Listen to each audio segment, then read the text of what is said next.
Lacrosse. And part of that's been the schedule. This Syracuse team is playing 8 games on the road. They're playing half of the top 20 teams in the country right now. It kind of harkens back to when Cuse was an independent, right? And it was just Georgetown, Hopkins, Virginia, game after game after game. It was a goal. It's the way it should be. The best should play the best, and they should travel for the sake of the fan and the growth of the game. That's my opinion. Great to see Gary Gate leading the charge for the Orange, but it's great. Hopkins, Syracuse, these are programs that have built the game.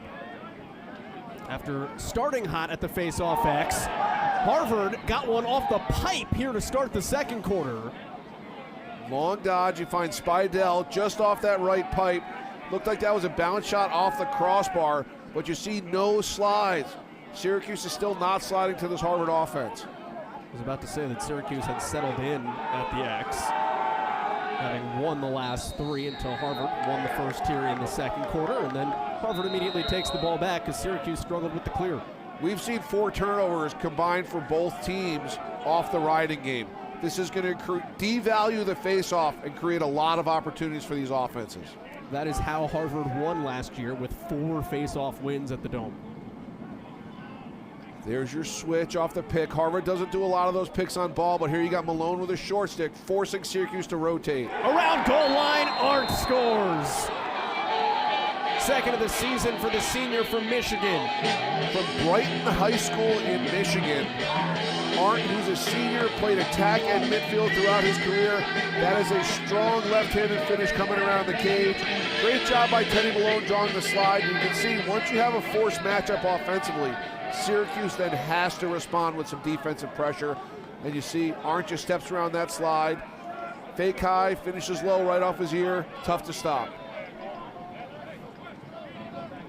And back to the face-off, where Drew Angelo goes up against Umansky, and Umansky looks like he's got the number of the second guy for Syracuse, most certainly. The violation to start the quarter is what sent John Mullen.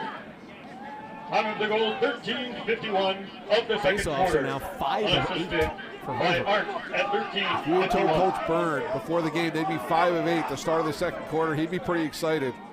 Another possession. Here Malone's got Dwan hung up behind the cage. Let's see what the Crimson do. Second midfield unit is in. Peterson, Green, and Cortez. This is Peterson with his left. He's got the short stick on him. Massive Dante Bowen.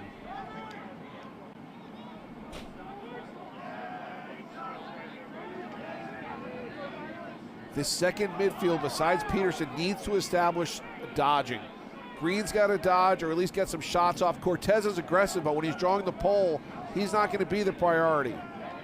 It hasn't been a goal-scoring midfield as well. Those 3 guys have 1 goal through 2 games. Peterson misses on the bounce shot, and Cortez is not a goal scorer. He wasn't last year. Where does the offense come from when this unit isn't? This unit is a stretch shooting unit. Peterson's already got a couple shots. You know Cortez would rather shoot than dodge from the looks of it. This is a let the attackman go here as we see Calvary doing that right now. Cobry, I apologize. That's the second time today. By the Ohio State transfer Bowen. And a much easier clear that time. Well, that guy's got to take 3 steps and he has a full clear. Bowen is 6'1", 205. I would love to see those measurements sufficiently happen in real life.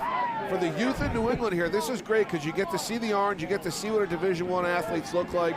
Harvard's got a great opportunity because 21 here, McLaughlin, he is a future stud for the Crimson defense. Anderson, he's got the shorty on him.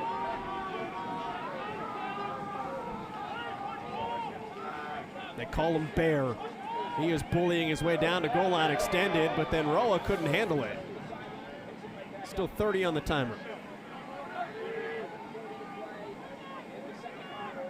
Syracuse has had 8 shot clock violations through its first 3. Leo gets down to the crease and misses low. Stevens closing the door. Sean Jordan with that early slide forces Leo to take the shot before he wanted to. But you can see McLaughlin's ready to hedge right here. They get the switch. Now Spolina's got the freshman short stick from Ward Melville covering him. Callum McLaughlin played in all 3 games against the Tewaaraton favorite here from X.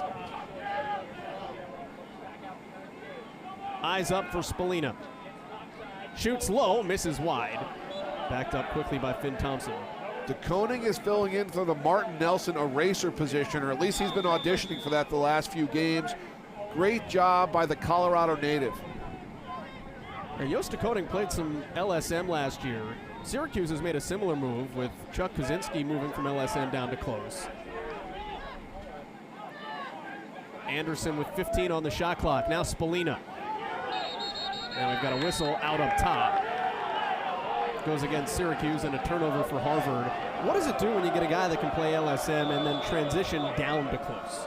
It says a lot about his athleticism and his IQ, and it also says that the coaches trust him a lot. If you have somebody that can literally kind of, for lack of a better term, hunt matchups and be that adaptable, those players are invaluable. That's like a young man that can play attack in midfield and do everything at above an 85 score. Like, these are invaluable players to rosters. Here's that senior midfield again. Arndt, Ip, and Perry. Arndt has a goal. Perry has a goal. Arndt gets through. Arndt has 2 goals. No one stopped the freight train. Went across his face and makes it 4-3. Michigan's finest there. You see this formation by Coach Hutchinson. They're going with an open triangle up top, forcing Syracuse to have to slide off the crease if they don't, or to slide off an adjacent to give shooting spots. But that is the look that Harvard has used, and they've been very deliberate, and Syracuse has yet to adjust.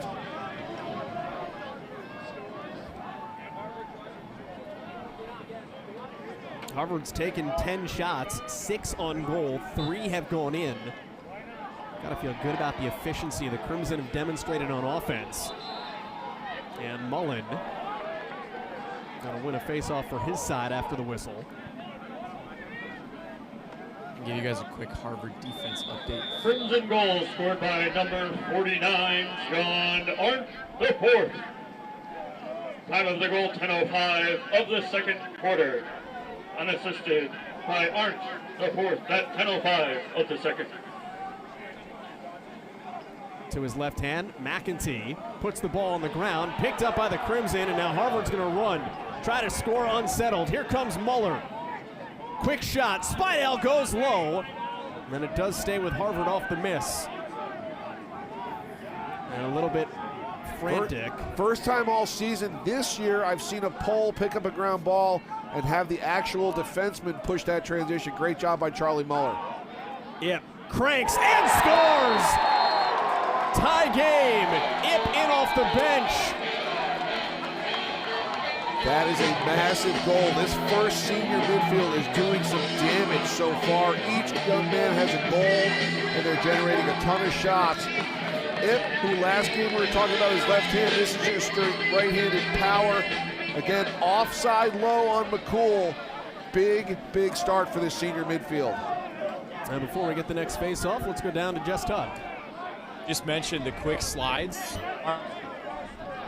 defense, and that is giving them a boost going down on offense, obviously. But during that into this quarter, that was the main thing that Jerry Berg was talking about with them. We have to shore up our rotations. We have to know our matchups and the hands that we're getting to. Jess, thank you. Yeah, it's about matchups that shift, Adam. It's not one guy on one guy. Number 3, Logan. No. And with both teams running a lot of off-ball action, Syracuse runs a ton of off-ball action, just like Harvard does, but they're just creating a lot of problems. Back to this first midfield, you see a long slide there. You get the big guy, Dwan, moving. Now we got that short stick on somebody else, and here it is. Jack Spidell gets his matchup. 4 and white, preseason third-team All-American, had 6 assists against Colgate. So he's not just a finisher at the crease. Kind of forced there. John Arndt wasn't drawing a slide. I think Harvard does a much better job if they start their dodges outside the box and can get the runway going a little bit. Been too long since we've said Andrew Perry's name. I think the Rhode Island native needs to get his game going a little bit. Anything Cuse has done to take him out of it, or is it just forcing the issue yourself a little bit more? Well, first of all, Joe, I'd like to apologize. Perry is from Massachusetts. He just finished his high school career at Moses Brown. That's why I referred to him as a Rhode Island native. But to your question, They just need to be much more deliberate in what they're doing. Harvard's in too big of a rush, I think, to get going because they haven't really been stopped on offense. Do you have to apologize? I mean, Rhode Well, Island I want to apologize because I'm trying to do a better job. From, though, yeah, I mean, Just trying to do my best here. Here's Finn Thompson at the top of the formation. That's a new show by the Orange. he's played attack and midfield this year. Was a midfielder the entirety of the Maryland game last week. McCarthy to his left hand, scored earlier. Stick got checked on the shot. McCarthy's a little upset. When he caught that spin right there, I would have taken that shot off the high wing. I think he would have had a better chance of dodging into it. But Syracuse, you can see now, is being much more deliberate on offense. Now, what do you do in these late clock situations, though? This is what we talked about in the first quarter. Not turning it over, not panicking. 5 seconds to go. Anderson. And that is a shot clock violation. Harvard plays 80 seconds of good defense, and we're tied up. Harvard possession, 7 minutes in the first half. Shot clock violation. Harvard's done a great job playing under control, limiting the opportunities to Stevens. It's can they clear? Once again, the middle of the field has been very difficult for both teams, and that is not going to go over well. Green hits the Syracuse player who is on the ground. Let's see what this penalty is. We'll see if they lock this in and what the call is from the officials.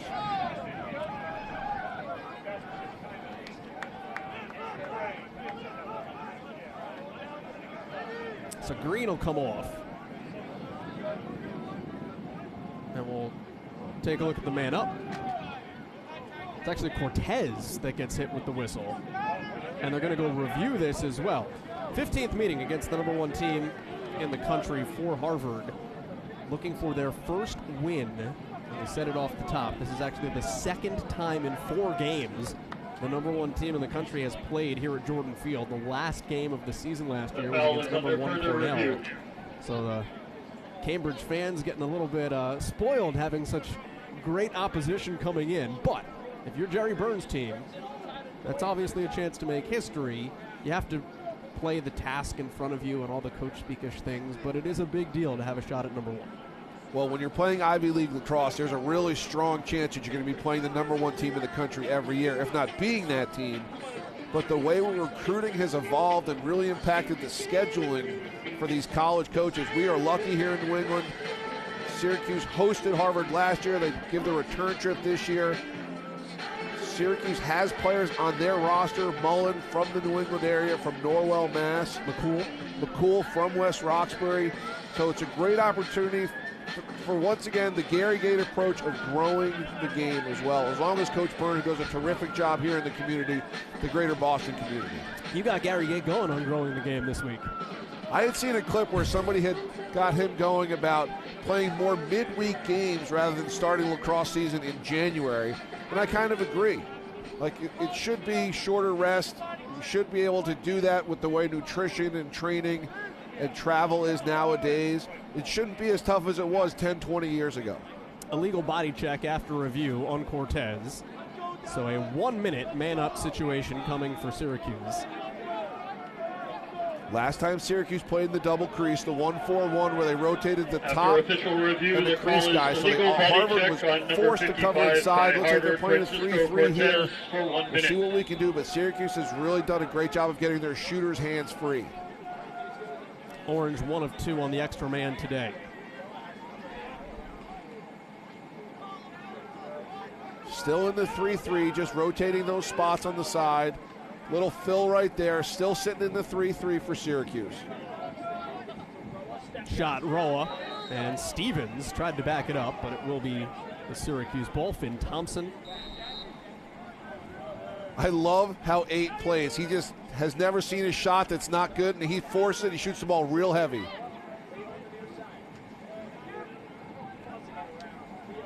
Ducking inside. Leo tried to go 5-hole, and Stevens squashes it. 20 seconds, man down here for the Crimson.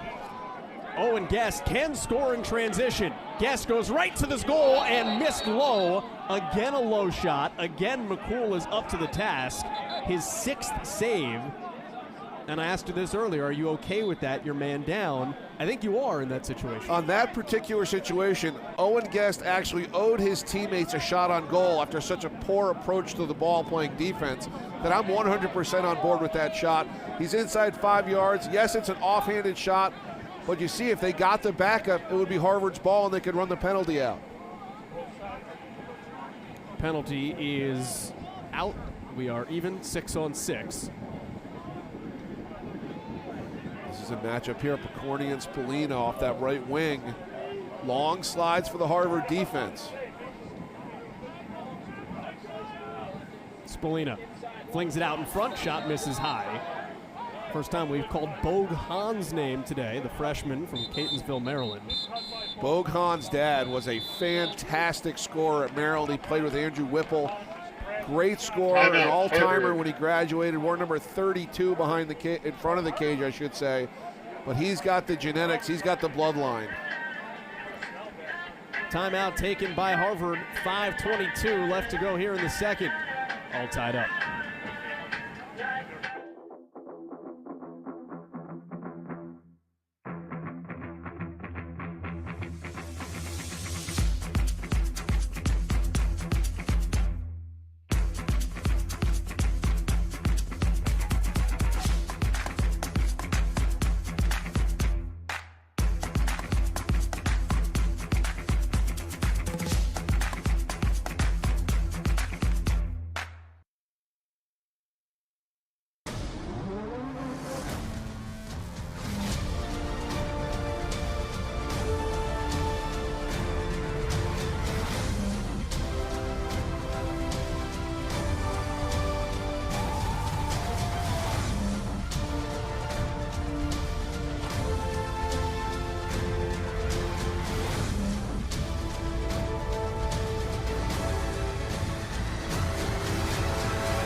Welcome to Jordan Field, the heart of the Harvard lacrosse experience.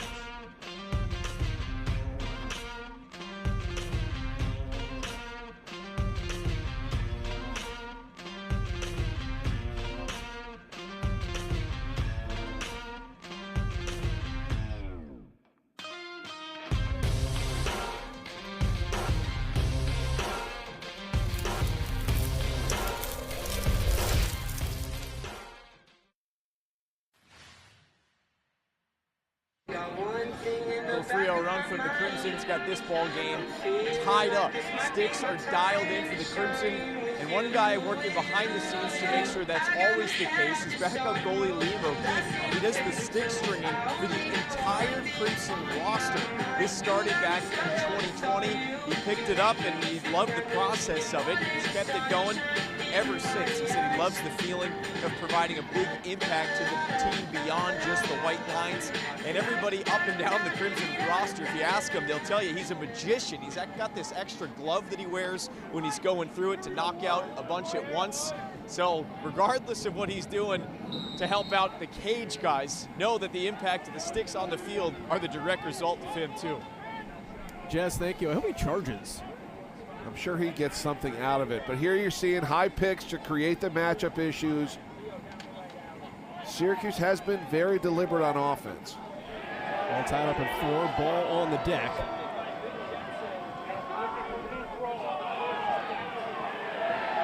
Flags do fly, so we're going to man up coming. Free possession here for Harvard. Finn Jensen had a full head of steam. Thought he was going to take the opportunity with the free possession. If he had taken that shot, the last 2 shots would have been out that defensive midfield. Great decision.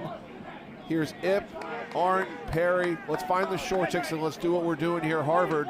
Find your matchups. Don't force and rush anything because the flag is down. Arndt has a couple of goals. To his left hand, pulls the slide. Dewan is now on Arndt. Cobry with 30 on the shot clock.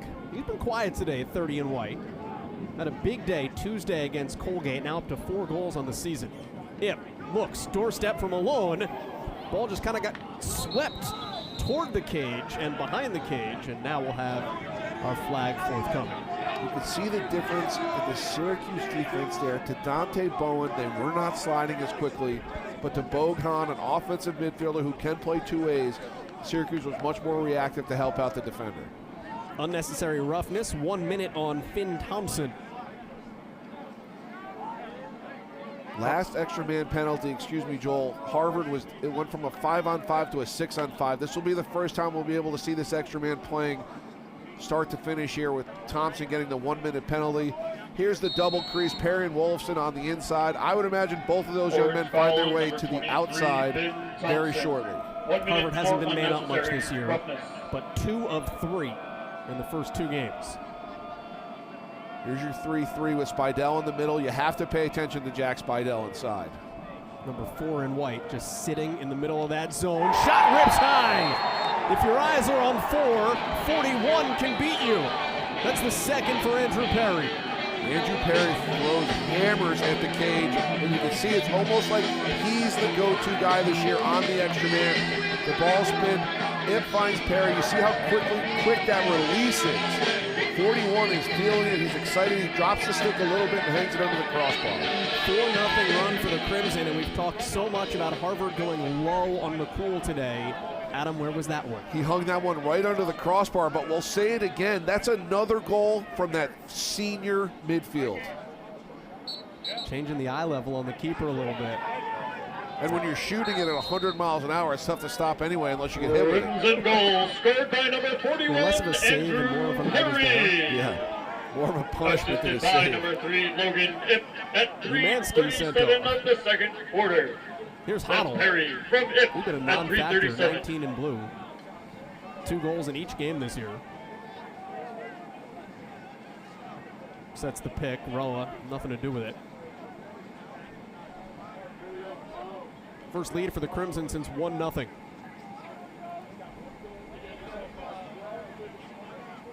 Spallina. Little muddled scenario behind the cage, off the hands of Stevens. That was a fantastic save. That was going for the 6 and not the 5 on his shirt. Gets kind of caught up with his hands, but the big man from New Jersey knew exactly what he was doing. That was the most impressive stop of the game so far. Spallina's taken 6 shots. 1 goal, 1 assist for 22 in blue. DeKoning has had most of the assignments. 45 in white on Spallina. Early Tewaaraton favorite. Downhill drive for McCarthy. Swings it across and wide. Spallina's unassisted goals have all come on other players besides DeKoning. He had one on Muller, and I think he had one on a short stick earlier. DeKoning's been doing a great job. One-time LSM. Doing a lot of work on close. Spallina getting into his Great body. double. Muller comes over. Flag will fly. So Syracuse will have a 6-on-5. And the Orange just 1 of 3 on the extra man with 2:08 to go before the half. I would never be one to say home field advantage, but the penalties right now are split 50-50. I know we had talked about this before the game with one of the head coaches about hopefully having a more level playing field, but you're going to call a push with possession right there off the double. It is what it is. They're professionals. They're doing a great job. I really like to see Harvard being so deliberate with their slides and sticking with their scheme. Last man up, Spallina was out on the wing. Muller, 30 Now seconds 22 is at for X. pushing. Here's your double crease. That ball, I think, had to have gotten tipped. Yeah, it's going to stay here. Rawson and Elijah Brown, 15 and 46, are dedicated extra man specialists for the Orange. Rawson, 15 here, has 2 goals on the extra man. Goal line, fling goes wide. How about that lightning quick release by Thompson? That was awesome. I think if he drops the stick maybe a little bit more, he might hang that one. I don't know if that one's landed yet. And with the penalty expiring, Gary Gate will take a timeout. Syracuse in possession. How much of a dedicated man-up specialist are you? The penalty expired, and Elijah Brown made a beeline for the sideline. Like someone's chasing It's it. like the floor is lava. We're 6-on-6. I got to get out. So, but you like to see that once again. The players are going to make the most of their opportunities, and the last thing you want to do is something wrong. So I have no problem. I applaud that. It's great awareness. It's maximizing your chances. Don't do anything that you can control to lose control of a situation. Syracuse on the road, trailing by a goal, 93 seconds to go in the first half. I mean, they're the number one team in the country. They just beat the number one team in the country. However, Harvard, who is the 14th best team in the country, I don't think it's wrong to say they are not as good, right? Like that the numbers say that. What do you take from Syracuse getting a challenge here from the Crimson on the road? I think Syracuse is going to have to respond to Harvard's approach with the long dodges and the short sticks in the midfield. Harvard's getting all of their opportunities running right at the cage from outside the box, and they're not rotating. Syracuse is not rotating. On the other side, Syracuse is being so deliberate, it's almost as if Gary Gay were playing, they would not be playing like this at all. But like Jerry Byrne says, have you ever seen Jerry Byrne play defense himself in club games? He's freaking out of control with the stick. He's chasing it. He's headhunting, but he goes, do as I say, not as I do. So Gary Gate, I'm sure, it's painting him a little bit to be this deliberate, but it's a one-goal game. Joe Spallina's playing great. They need a couple other players to step up. Well, and if you're Harvard, honestly, you have to look at this and say, hey, we know we're good. Now, in the back of our minds, we're a team that can play at the next level. What it's showing you is that the midfield for Harvard is top-notch. They are elite because they're doing all the damage here today. Syracuse has done a great job with their best part of the team, in my opinion, is their close defense. And Malone and Spidell really haven't been able to get much going today. Syracuse ball, even strength. Matt McEntee here, sophomore from Long Island, was hurt most of last season. Right by Jensen, the shorty. Spallina, doorstep, quick stick, and Stevens is on it again. His reflexes have been money on the crease. His reflexes, Finn Thompson, that thing was barely in his stick. That was a great catch and finish right there, or opportunity. Shot clock at 5. Spallina, that pass deflected. Finn Thompson was the #5 recruit in the country coming out of high school, Upper Canada College. So skilled, you can see him chirp a little bit, doing some work here off ball. But great opportunity for that Syracuse offense with just about a minute left. Let's see what Harvard can do here, Joel. Well, the shot clock has more time on it than the game clock. So if you're Harvard, are you going at your first good shot, or are you kind of sitting on this and letting your look at the cage here be the last one of the half? I'm getting Arndt, Perry, and Ip, and I'm saying find a matchup and let's go. You see that Andrew Perry draws a short stick early on here to start this possession. Here you go, he's exiting out. Let's go to him. He's been hot so far.